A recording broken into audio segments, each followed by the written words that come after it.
Test de sortie.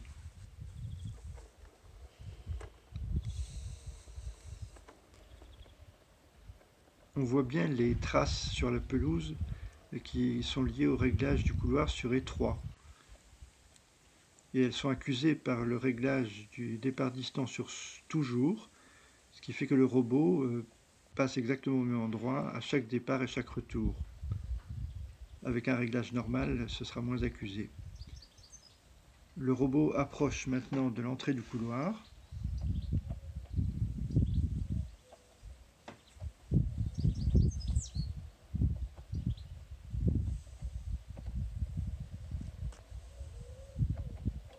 Voilà, il entre dans le couloir. Ici, le guide fait un angle un peu trop vif, d'où cette oscillation. C'est pas grave. Voilà le passage le plus étroit, 55 cm entre les deux périphériques.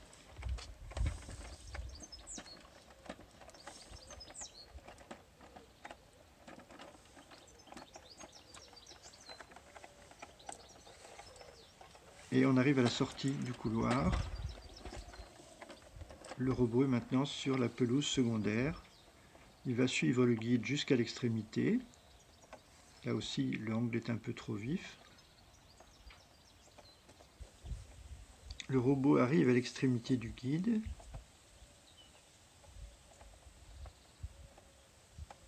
Il s'arrête, recule, et la tonte va pouvoir commencer.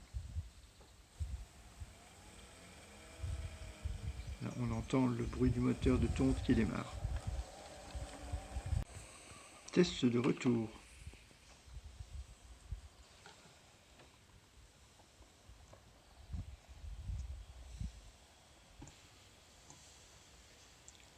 Le robot approche de l'entrée du couloir.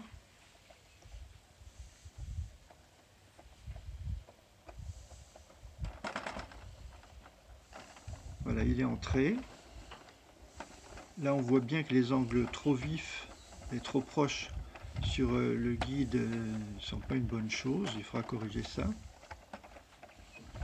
Mais enfin, ça marche quand même.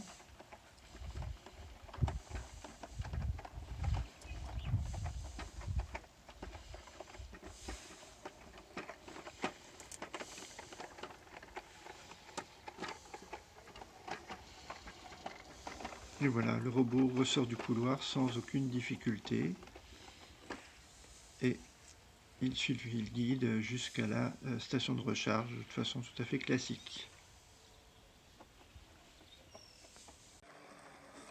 Entrée accidentelle dans le couloir étroit.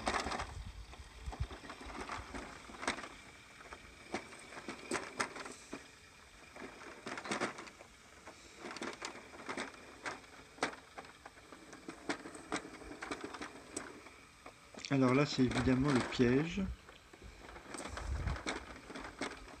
Le robot AM308 n'est pas doté de la fonction détection de couloir étroit, donc il fonctionne de manière purement aléatoire et il se cogne un peu bêtement dans tous les sens.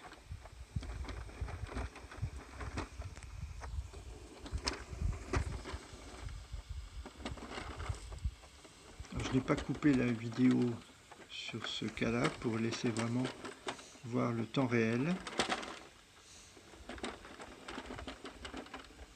Pour l'instant, ça semble désespéré.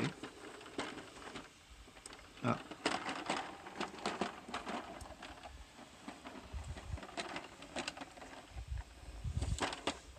Mais non, faux espoir. Il n'a pas eu la chance de prendre l'axe du couloir. Donc il revient en arrière.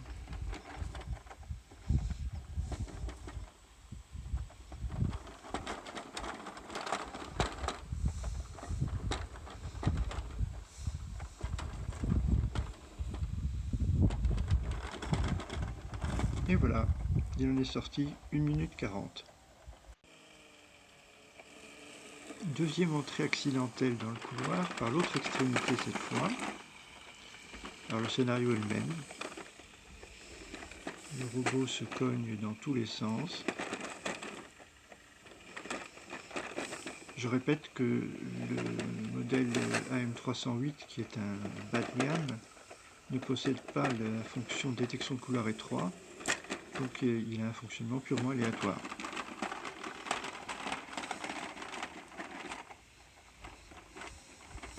Là on peut espérer. Et non, faux espoir.